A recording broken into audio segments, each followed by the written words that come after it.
January 10. I now go on with my journal, being on our departure from California and returning to Great Britain. I shall not trouble the reader with every day's particular transactions in this long and tedious passage, but only take notice of such occurrences as are worth remark, and to satisfy the curious, shall subjoin a particular table of each day's run, with the latitude, longitude, and variation betwixt Cape St. Lucas on California and Guam, one of the Ladrones Islands.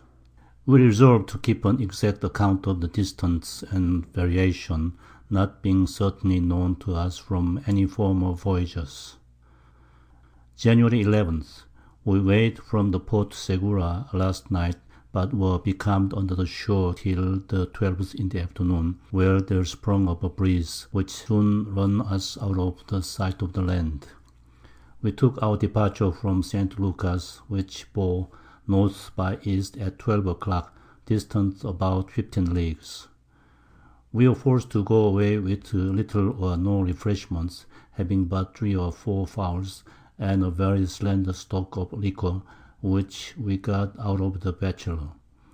Several of our men were in a weak condition, besides myself, Mr. Vanbrugh, and the rest that were wounded. We were forced to allow but 1 pound and half of flour, and 1 small piece of meat to 5 in a mess, with 3 pints of water a man for 24 hours, for drink and dressing their victuals. We struck down 10 of our guns into the hold, to ease the ship, for being out of the way of enemies, they are altogether useless betwixt this and the East Indies. On the 16th, the Bachelor made a signal to give us some bread, they having found a good quantity of bread and sweet meats aboard her, but little of flesh kind. We had 1,000 weight of bread for our share, the Duchess as much, and the Marquis 500 weight, in lieu of which we sent back to the prize 2 casks of flour, 1 of English beef, and 1 of pork, they having but 45 days' provision aboard in flesh. This morning Thomas Connor, a boy, fell overboard, but the launch being astern, we cut a mooring, and took him up just as he was tired with swimming and ready to sink. On the 26th in the morning the water was very much discoloured, at which, being surprised, we immediately sounded, but found no ground. We spoke with the Duchess, and agreed to go away west-southwest, till we got into the latitude of 13 degrees, because our Spanish pilot told us it was dangerous going in 14, by reason of islands and shores, where a Spanish vessel was lost some time ago, ever since which the Manila ship, in her return from Acapulco, runs in latitude 13, and keeps that parallel till they make the island of Guam. On the 28th, the steward missing some piece of pork, we immediately searched and found the thieves. One of them had been guilty before, and forgiven on promise of amendment, but was punished now, lest forbearance should encourage the rest to follow this bad practice. Provisions being so short, and our run so long, may prove of ill consequence. I ordered them to the main gears, and every man of the watch to give them a blow with a cat of 9 tails, and their messmate, being privy to the theft, were put in irons. February 1st, we buried 1 boy betwixt 40 and 50 years of age, whom we brought from Guayaquil, where and in other parts of New Spain he had been a prisoner above 7 years, since he was taken in the Bay of Campeche. On the 5th, a negro we named Deftfall died, who being much addicted to stealing of provisions, his room was more acceptable than his company at this time. On the 6th, we spoke with the Duchess. I was for augmenting the men's allowance in meat, since we had such a favourable gale, which was like to continue, but Captain Courtney objected against it, alleging that if we missed the Guam, we should all be starved, so we deferred it a week longer. We have had very bad luck in fishing hitherto, having took only 1 albicore since we came from Cape St. Lucas. On the 11th, I agreed with Captain Kutnik to continue our west by south course till we get clear of the rocks called the Bartholomew's, which are laid down in 13½, but the distance of them being variously computed makes us the more cautious, and keep a constant good lookout. On the 13th, the Spanish pilot we took in the Bachelor died.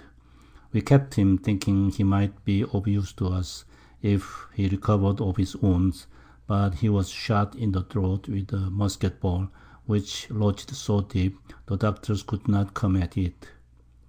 On the 14th, we agreed with Captain Courtney to give half a pound of flour or bread more to the mess. The same day, in commemoration of the ancient custom in England of choosing Valentines, I drew up a list of fair ladies in Bristol that were anyways related to or concerned in the ships, and sent for my officers into the cabin, where everyone drew and drank the ladies' healths in a cup of punch, and to a happy sight of them all. This I did to put them in mind of home. On the 17th I was troubled with the swelling in my throat, which incommoded me very much, till this morning I got out a piece of my jawbone that lodged there since I was wounded. Our ship began to make more water, so we clapped on a new bonnet where we took the old one off, but after many fruitless attempts, were forced to keep one pump continually going, every 2 men in the watch taking their post once an hour, which labour, with the want of sufficient food, make our people look miserably. On the 18th we threw a negro overboard, who died of consumption and want together. Our men began to be very much out of order, and what adds to their weakness is our continual pumping, nor can we pretend to make any further addition to their allowance. On the 25th, Thomas Williams, a Welsh tailor, died. He was shot in the leg at engaging the second Manila ship, and being of a weak constitution, fell into a dysentery which killed him. On the 26th we caught a couple of fine dolphins, which were very acceptable to us, having had but very indifferent luck of fish in this long passage. On March the 3rd we buried a negro called Augustine, who died of the scurvy and dropsy. We agreed to give 6 negroes the same allowance as 5 of our own men, which will but just keep those that are in health alive. On the 10th we made land, being the island Serpina, which bore northwest distant about 8 leagues. The Duchess made another island to the westward, which bore west by south distant about 10 leagues. The latter they took to be the island Guam, so we clapped upon a wind and stood for it. March 11th. This morning we had the sight of both islands, the northernmost bearing north-northwest, distant about 7 leagues, and the body of westernmost west-southwest 5 leagues. The Spaniards say there is a great shore between these islands, but nearest to Serpina. We ran along the shore, being satisfied it was the island of Guam, from whence there came several flying prows to look at the ships. They run by us very swift, but none would venture aboard. At noon the westernmost part of the island bore west, and at the same time we made a small low island joining to Guam, with a shore between it and Guam. The island appeared green and very pleasant. Off of it there runs a spit of sand to the southward, but keeping it a good berth from you as you near it, there is no danger, being gradual soundings to the shore. After we were clear of it, we sprung our luff and stood in for the harbour, which lies midway betwixt this and the north part of the island. There came heavy flows of wind offshore, sometimes for us, and at other times against us, but we got to an anchor in the afternoon in 12 fathom water, about half a mile offshore, where there was a little village. The small island to the southward bore south of us, distant about 3 leagues, and another small one to the northward bore north-northwest about 2 leagues. The necessity of our stopping at these islands to get a refreshment of provisions was very great, our sea store being almost exhausted, and what we had left was very ordinary, especially our bread and flour, which was not enough for 14 days at the shortest allowance. In order to recruit quietly, we endeavored to get some of the natives aboard that were in the prows, to keep them as hostages in case of sending any of our men to the governor. One of them, as we were turning into harbor with Spanish colors, came under our stern. There were 2 Spaniards in the boat who asked what we were and from whence we came. Being answered in Spanish that we were friends and came from New Spain, they willingly came aboard and asked if we had any letter to the governor. We had one ready, but before we could get it signed by all the commanders, there came a messenger from the governor, who demanded the same account of us. We immediately sent him away with 2 of our linguists, detaining one of the Spaniards till they returned. The letter was thus: "So, we being servants to Her Majesty of Great Britain, and stopping at these islands in our way to the East Indies, will not molest the settlement, provided you deal friendly with us. We'll pay for whatever provisions and refreshments you have to spare, in such manner as best agrees with your conveniency, either in money or any necessaries you want. But if after this civil request you deny us and do not act like a man of honor, you may immediately expect such military treatment as we are with ease able to give you.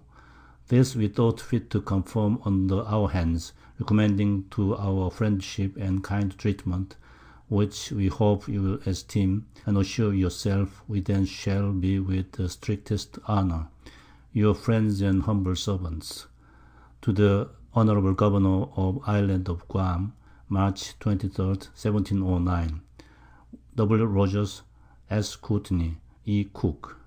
March 11th. In the morning we and the Duchess manned our pinnace, sent her ashore with the flag of truce, where they were entertained courteously by the natives, who promised to supply us with such provisions as they could spare, provided the governor would give them leave. About noon our linguist returned and brought with him 3 Spanish gentlemen from the governor, who in answer to our letter sent another, expressing all readiness imaginable to accommodate us with what the island afforded, and that he had sent those gentlemen to treat with us. I immediately sent for Captain Dover, Courtney, and Cook, and so on, being not able to stir out of the ship, and desired they would come and consult with me how to act. March 13th. This morning we had 4 bullocks, 1 for each ship, with some limes, oranges, and coconuts.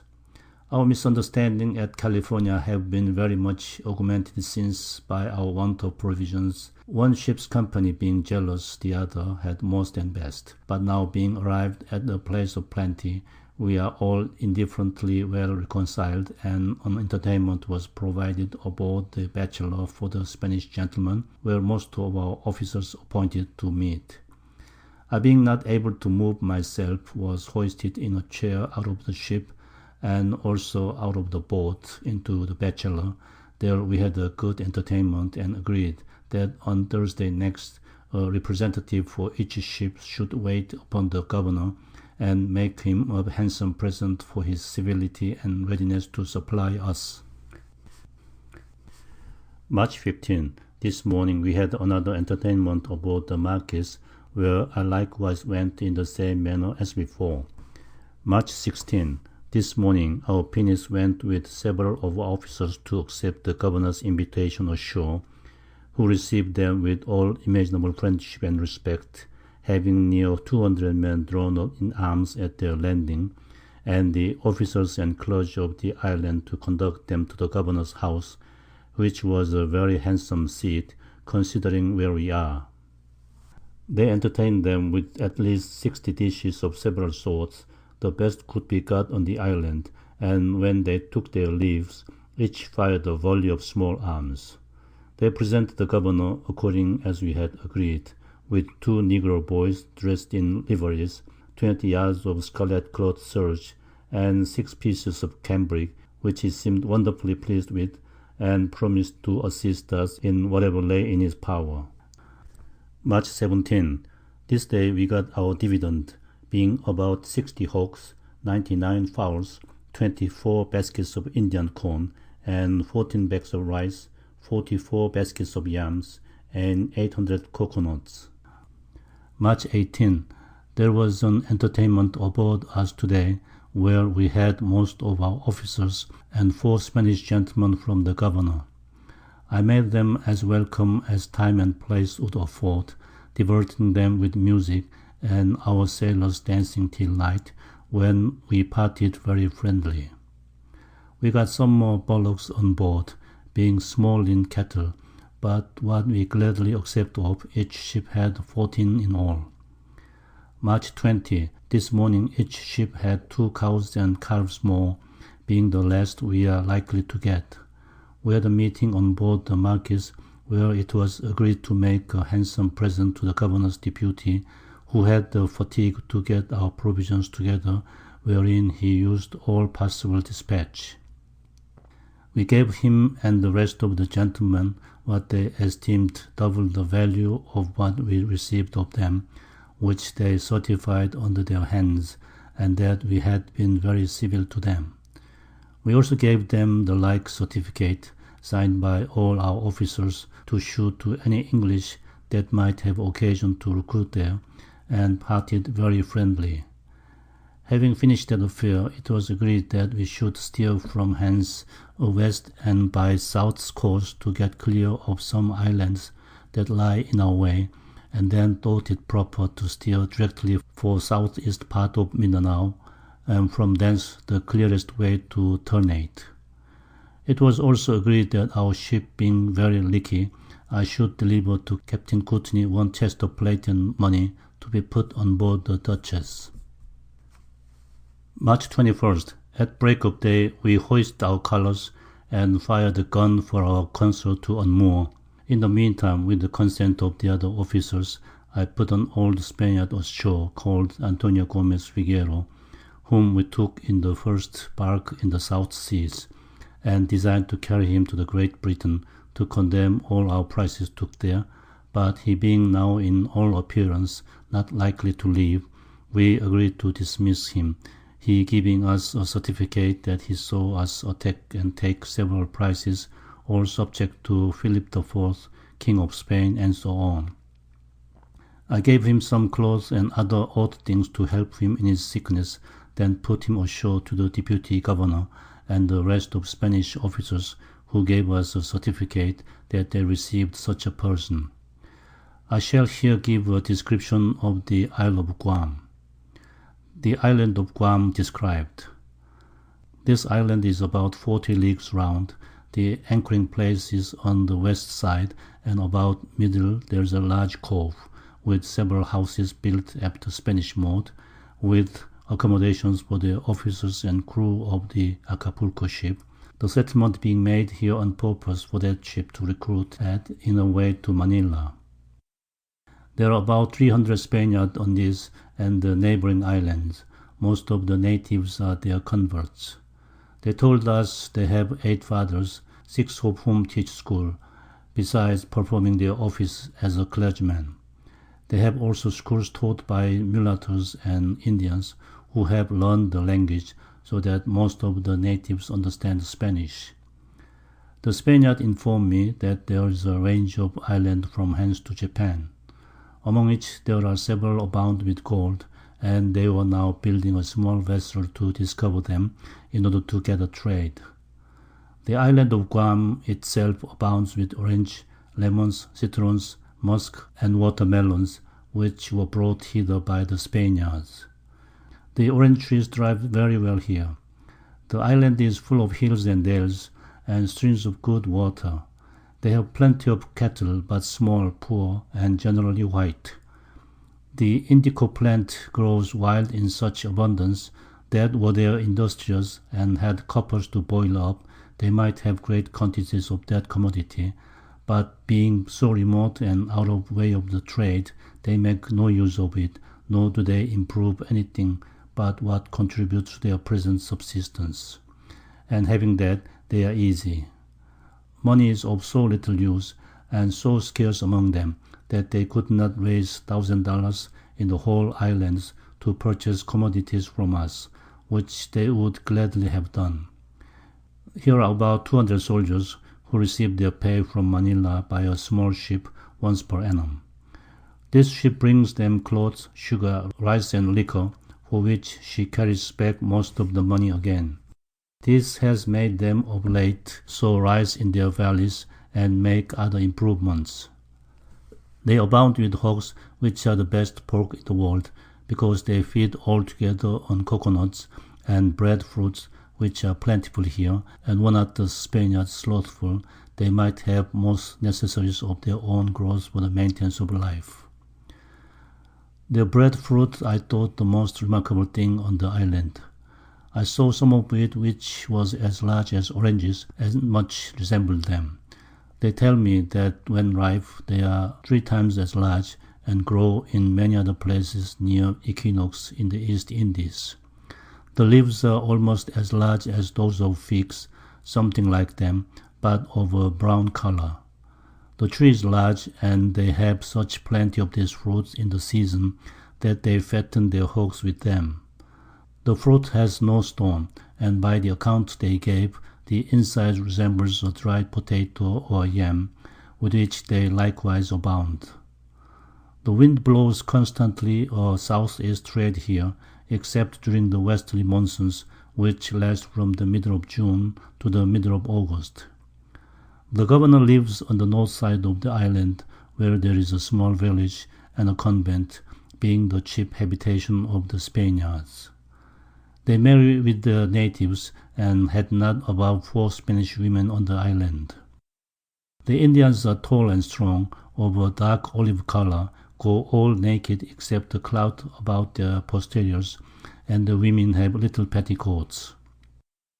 The men are dexterous at flinging of stones, which they make of clay, of an oval form, burning them till as hard as marble, and are so good marksmen that the Spaniards say they seldom miss hitting any mark, and throw it with such a force as to kill a man at a considerable distance. I heard of no other weapons that they use, but a stick or lance made of heaviest wood in the island. The governor presented us with one of their flying prows, which I shall describe here because of the oddness of it. The Spaniard told me it would run 20 leagues per hour, which I think too large, but by what I saw, I verily believe. They may run 20 miles or more in the time, for when they viewed our ships, they passed by us like a bird flying. These prows are about 30 foot long, not above 2 broad, and about 3 deep. They have but one mast which stands in the middle, with the mainsail made in the form of ship's mizzen. The yard is slung in the middle, and man sits at each end with the paddle to steer her, so that when they go about, they don't turn the boat, as we do to bring the wind on the other side, but only change the sail, so that the tack and sheet of sail are used alike, and the boat's head and stern are the same.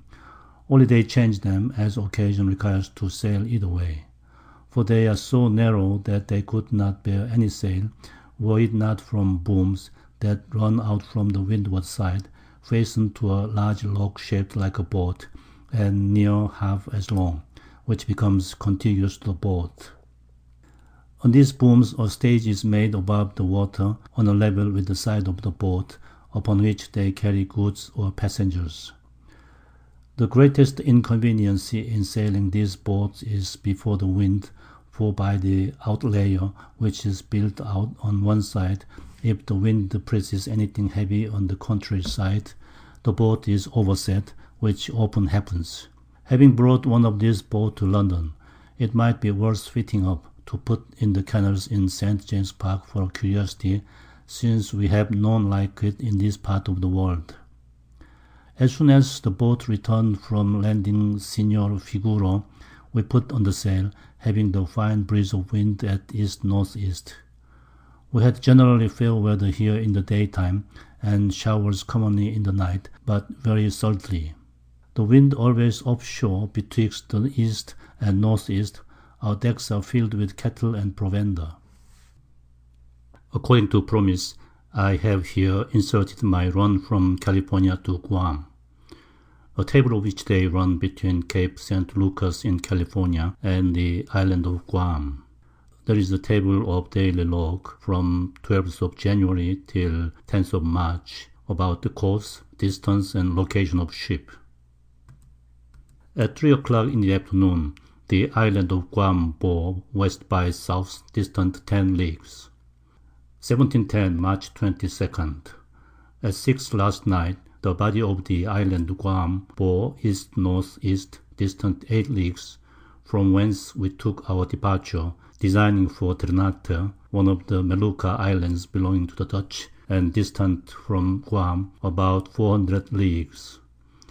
We had a fresh gale of wind at northeast and northeast by east, with fair weather, but very sultry, latitude 12.45, variation 5.30 E. April 11th. Nothing remarkable has occurred worth noting, but that we have generally had a strong current setting to the northward. At 2 yesterday afternoon, we made land bearing southeast, distant about 5 leagues, being a low flat land, all green and full of trees, latitude 2.54 north. This island is not laid down in any sea chart. Our ship continues very leaky. April 14th. Yesterday in the afternoon we saw land bearing west-southwest 12 leagues, being very high. The current has set to the northward these 24 hours very strong, latitude 1.54. April 15. Yesterday in the afternoon we made other land, which bore west-northwest, distant about 10 leagues, and supposed it to be the northeast part of Celebes. We saw 3 water spouts, one of which had like to have broke on the Marquis, but the Duchess, by firing 2 shots, broke it before it reached her.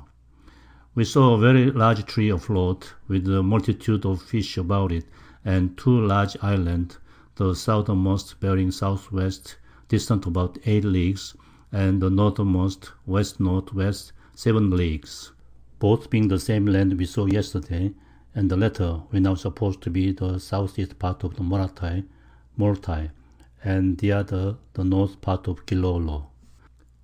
At noon, the southernmost land bore southwest by south 10 leagues, and the westernmost 5 leagues north, latitude 02.13. April 17. We have a westerly gale, and the current setting against us. We gained little ground in turning to get about Molotai. We had indifferent fair weather all night and morning, but standing pretty much to the southward, lost sight of the land, and a strong current setting to the northward. April 23rd. We had a very stormy weather for most parts since the 17th.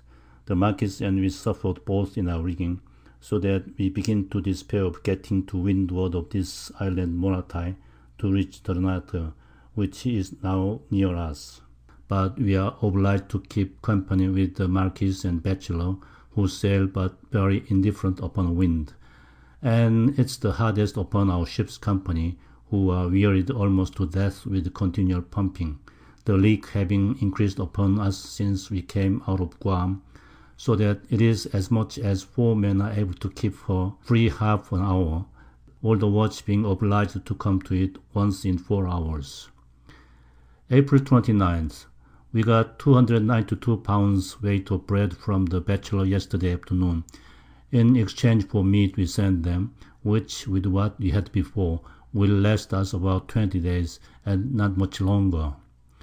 We begin to be very much disheartened, because Captain Dampier, who has been twice here, tells us that if we can't get Ternate or find the island Tulu, we can reach no port or place to recruit at, and that it will be impossible to get provisions for us on the coast of New Guinea, should we be forced to go thither, upon which I sent my opinion about our consort, and desired they would call a committee and agree how to proceed next, which they did as follows. At a committee held on board the Bachelor frigate, April 29, 1710, it is agreed to make the best of our way to the island of Tula, where we are in expectation of supplying ourselves with wood, water, and provisions to cruise 10 or 12 days for this island, being uncertain of its situation, and in case the wind should present sooner, that we can fetch Ternate, than to make the best of our way for it. But if the wind should not present for Ternate, nor the island Tula, then if we see occasion, we make the best of our way to some port in Mindanao. And for all opportunities in going about and carrying a light, we leave it to Captain Courtney in the Duchess.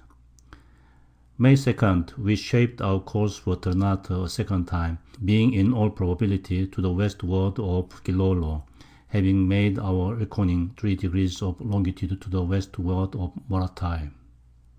May 3rd, about 8 this morning, we made land, which we took to be some of the islands lying off the northeast part of Celebes. It bore west-southwest of us, distant about 15 leagues. May 7th, fair weather till 4 this morning, when there came up a violent shower, with great flashes of lightning.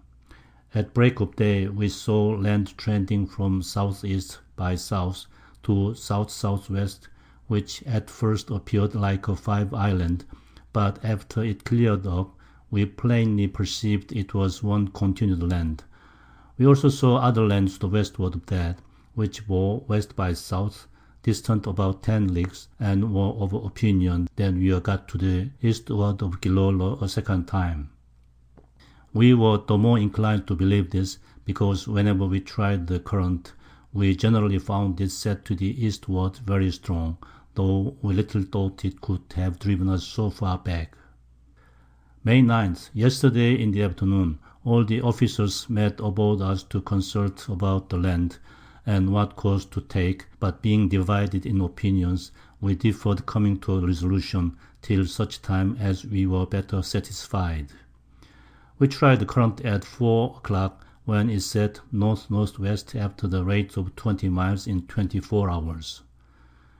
We made no other land all day than that we first saw, so stood on and off all night, expecting a gale to run in with it in the morning, but having calms for the most part, and a current setting against us, we still lost ground, and made another round high hummock about noon, which bore southeast by east, distant 8 leagues, and the southernmost land bearing at the same time south by east 7 leagues, and the westernmost west by south 8 leagues. May 10th, I sent the pinnace aboard the Marquis with 12 hogshead and a barrel of water, their stock being almost spent, and in their way ordered them to speak with the Bachelor and Duchess to be satisfied what allowance of paddy, being rice in the husk, their men were at, because ours had a notion they had more than we. I having ordered them but 1 1/4 pound for 5 men, whereas before they had 2 pounds. Upon inquiry, I found the ship's companies fared all alike, but to make them easy, agreed with Captain Courtney and the rest to make it 2 pounds again, at which allowance we have not above 12 days at most, being all the bread kind we have in the ship. May 12th, we were satisfied that many island and land we saw for these several days was the Strait of New Guinea. We spoke with the Duchess, who had been near the land, where we perceived the greatest opening, and they told us the reason of their keeping in with the shores was with the design to have anchored, but meeting with irregular sounding, did not think it fit to adventure it. They sent their boat ashore to the easternmost small island to see what they could meet with. We stood within 1.5 miles of the shore, when the water began to discolour. We sounded and had 30 fathom water, and presently after about 6. So we went about, and stood off till the Duchess' boat returned, who gave us an account that they had seen the tracks of turtle and men's feet, with fireplaces lately made. These islands are in the same climate with the Spice Islands, and no doubt would produce spice if planted.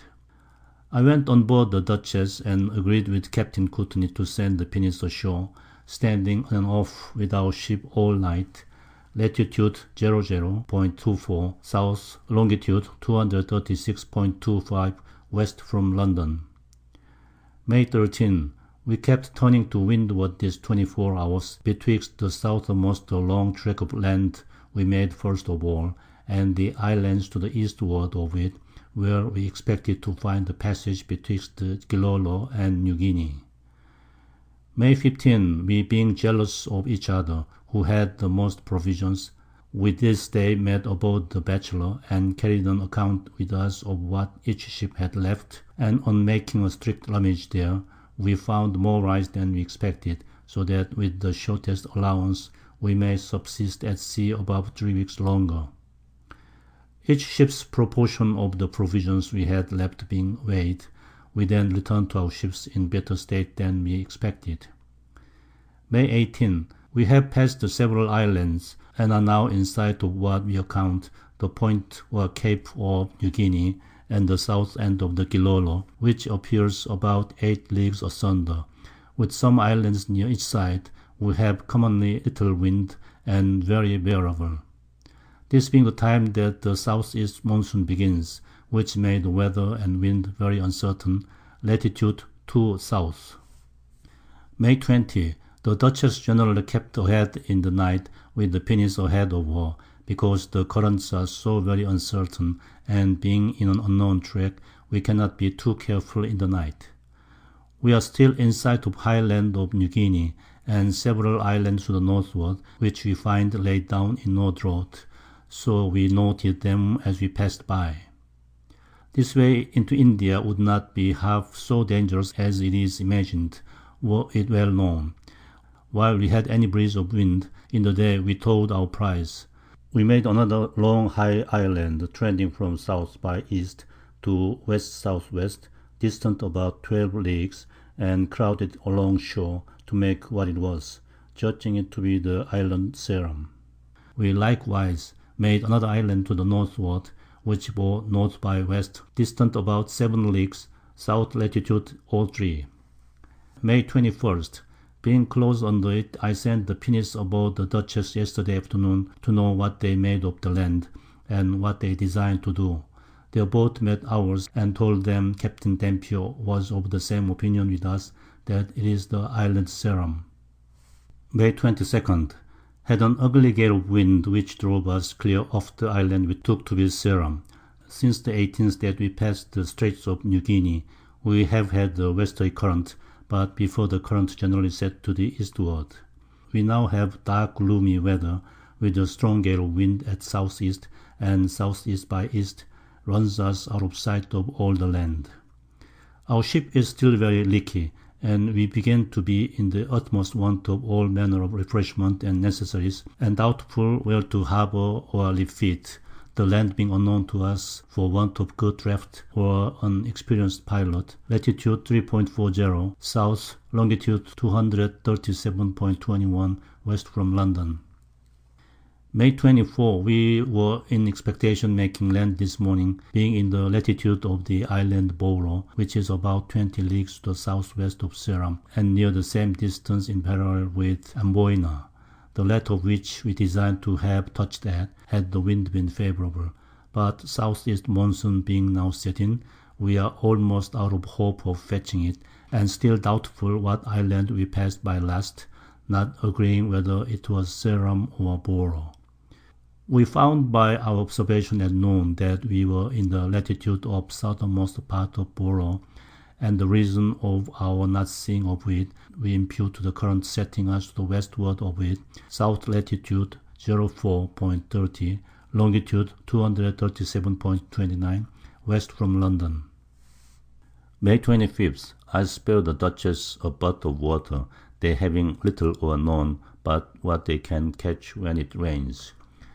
We came to a resolution to spend no more time in search of Boro, nor to wait for a wind to carry us to Amboina, but to make the best of our way for the Straits of Bolton, where, if we arrive safe, we might get provisions enough to carry us to Batavia.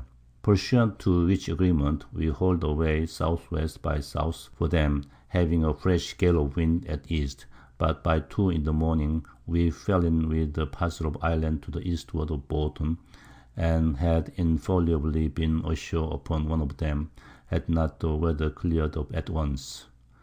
We made a shift, and wore the ships, then stood off northeast from the land till daybreak, when we saw it trending from south by east to southwest by south, about 6 leagues distant, which made like a fine large bay, but as we stood in, perceived an opening, and that there were 2 islands, with 3 lying toward to the outlet to the southward of both. We hoisted our pinnace and sent her ashore.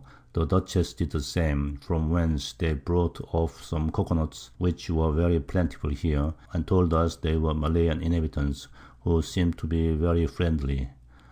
We kept turning in with our ships, and our boats sounding ahead, designed to anchor, if we could find any ground, but found none with 60 or 80 fathom line. We saw land to the northwest of us, which we took to be the island Bolton, being pretty high, and distant 8 or 10 leagues. South latitude 05.00, longitude 237.51. May 26. We could get no anchor ground all yesterday afternoon, though we run our bowsprit almost ashore, and having the current setting against us, made it a tiresome piece of work to fetch within the reach of the houses. At last some of the inhabitants came off in a canoe to our boats, as they were sounding ahead. They brought them aboard, and by signs we understood there was plenty of provisions ashore. I sent the pinnace and yawl to see what they could meet. In the meantime came several canoes full of Malayans with coconuts, pumpkins, Indian corns, fowls, and so on, to truck with our people. Ashore they had sheep and black cattle in plenty. The officers I sent were admitted into the presence of their king and nobles, who were all barefoot and most naked, save a clout about their posteriors. They seemed to be very courteous, and ready to supply us with what we wanted. We lay by and drove till morning, having little wind, that we might be nearer the other ships, and resolved what to do. We found no anchor ground, but too near the shore, and the current setting strong to the southwest, and driving us out, which, together with our having no anchor ground, if the wind should take us out of the sea, made us desist to attempt any further here. We agreed to stand over for the land to the west of us, the northernmost part of which bore west-northwest, distant 9 leagues, and the westernmost west by south, 10 leagues. The inhabitant called the easternmost of these islands Fansit, other next to it Capota, and the westernmost Cambever, south latitude 05.13, longitude 238.11 west. May 27th. We stood from these islands to the westward, and ran along shore, as near as we durst, to weather the westernmost point of land, where we expect to find the harbour, but as we neared it, found a long tract of high land, trending to the southward, as far as southwest by south. We agreed in opinion that it was the island Bolton, but that we had overshot the straits. We made sail to see if we could discover any land further to the southward, but finding none, we jogged on, keeping the wind as near as possible, because of the current, which sets strong to the southwest. By 2 o'clock in the morning we were horsed near a small island that bore south-southwest of us about 2 leagues, but having clear weather, we stood from it till daybreak, there being no other land near it that we saw, except that we came from, which we had opened 5 points farther to the westward.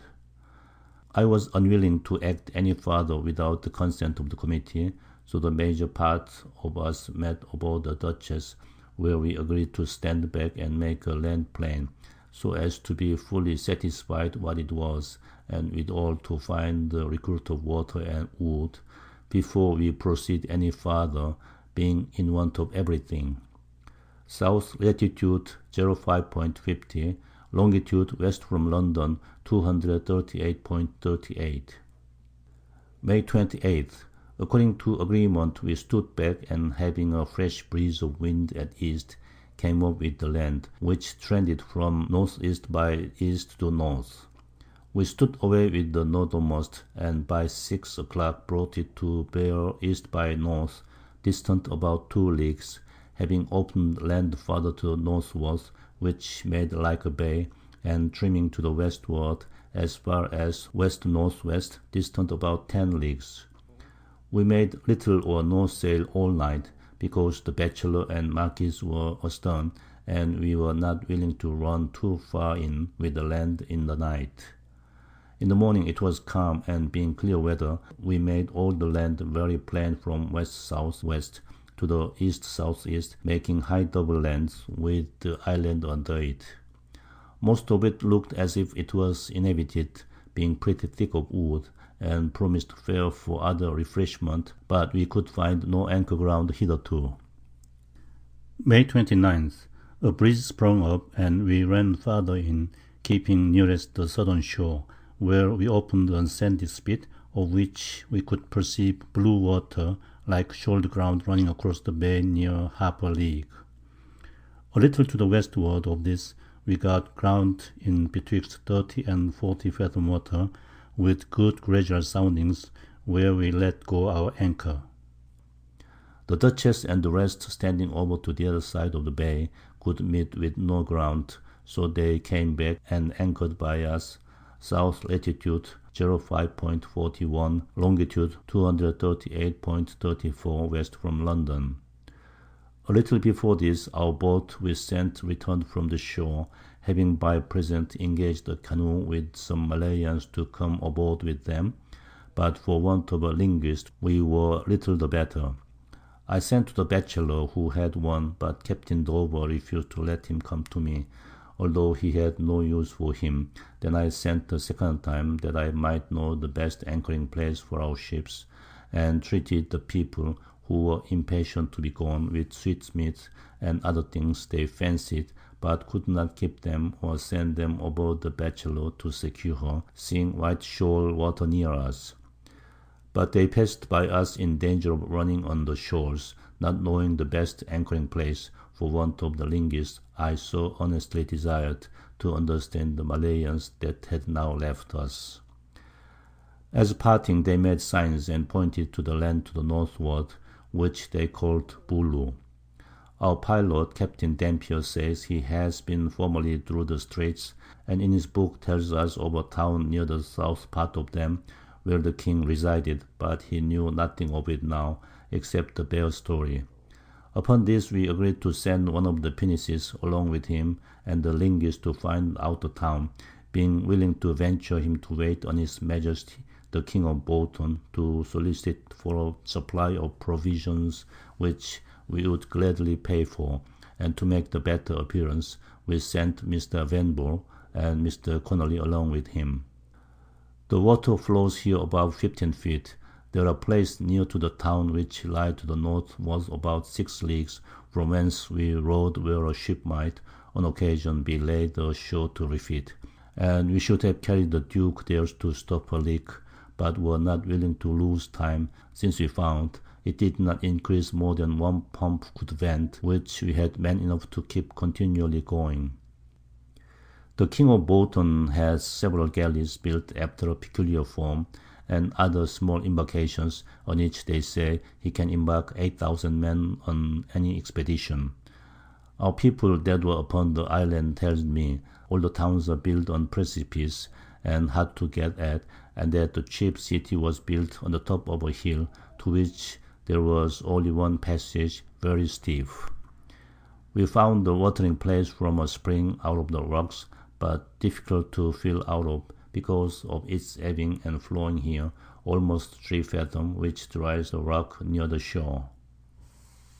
May 30. This morning a messenger came from the king, with a letter from our officers that went to wait upon him, who were received very courteously, and promised a supply of provisions, in case we could come to an agreement.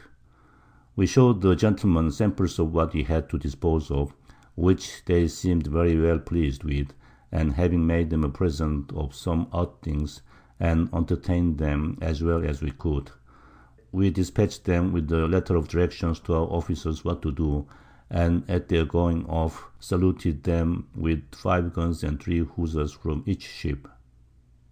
We made a present to the king of Bishop's cap, being of little or no value to us, but what he highly esteemed and greatly accepted of. The inhabitants began to come off fast enough with Indian corn, coconuts, pumpkins, fowls, and so on, to truck with our people, but they were very dear compared with other islands we had been at. June 1st, we supplied ourselves indifferently well with wood and water, and our pinnace returned from the town with a mysterious account of their proceedings, and presently after Captain Dampier came with a small quantity of provisions as a present to the commanders, having left our other 2 officers to dispatch away what they could agree for. June 2nd, this morning there came 3 or 4 of the better sort from the town, with a Portuguese linguist that belonged to Batavia, on the pretence of looking upon goods, and carrying samples of them to their king, but by their trifling, we are afraid we shall get nothing of them at last. We made much of the Portuguese, and gave him a small present, hoping he would influence the people to dispatch our business. We sent the Dutchess pinnace with a letter to our officers to hurry away as fast as possible with what provisions they had got, and to agree, if they could, with the Portuguese linguist for a pilot, if they should give him $10 or $20 or more for a present. June 3rd and 4th. Our ships have done watering and wooding, and the country people have brought off much provisions, so we conclude we are pretty well supplied for a fortnight or 3 weeks, which, with what we had before, may carry us to Batavia without any further recruit from the town, so that if we had our boat and men, it would be much more for our interest to be gone than to lie here and spend time to no purpose. An officer aboard our ship, and other officers and men aboard Captain Courtney, began to be mutinous, and form a conspiracy against us, but we prevented it by chastising their leaders, whom we put in irons on board different ships to break the knot, which might otherwise have ruined the voyage. June 5th, the Dutchess pinnace returned with Mr. Connolly, who acquainted us with the dilatory proceedings of King of Boughton, who, having got a quantity of provisions together, would have obliged us to take it at an extravagant price, and detained Mr. Vanbrugh till such time as the money was paid. In the morning there came some of his nobility with about 4 lasts of rice, which, for dispatch's sake, we immediately agreed for, and a cask of rack, after we had entertained them as well as time and place would afford. We sent them off in our pinnace. This morning the Portuguese linguist came with some provisions of his own to sell, without any news from our people, which made us suspect they had some ill design upon us. Therefore we designed to keep him till the boat returned. But he got out of the ship before we were aware, he being jealous by his cold reception that we were uneasy, and rowed away as fast as possible. I sent the yawl after him, which, overtaking his canoe, the men all jumped overboard, but the Dutchess pinnace took them up, and our boat brought the Portuguese linguist aboard us, where, seeing he was likely to be confined, he sent the boat with the men up to the town, to desire our people might be dismissed as soon as possible. June 7th. This morning our pinnace returned with Mr. Vanbrugh and all our men, having parted very friendly with his Majesty, but could not get a pilot for money. However, we resolved to stay no longer, and to trust wholly to Almighty Providence for our future preservation. We dismissed the Portuguese linguist and began to unmoor our ships. We weighed on the 8th about 4 in the afternoon, and by 6 o'clock the westernmost land in sight bore west-northwest 9 leagues, and the southernmost southwest by south, distant 5 leagues. Boughton described. The island of Boughton is in latitude 05.20 south, and near about 30 leagues long. The king, they say, can raise 50,000 men, and had all the adjacent islands under him. They boast of not valuing the Dutch, but I am satisfied their poverty is their greatest security. They speak the Malayan language, which is universal amongst all the islands of India. They are a well-set people, of a middle stature, or rather small, of a dark olive colour, with the most indifferent features of any people that ever I saw. They profess the Mahometan religion, but know little of it, save bathing, a few other ceremonies, as forbearance of hog's flesh, keeping many wives, and so on.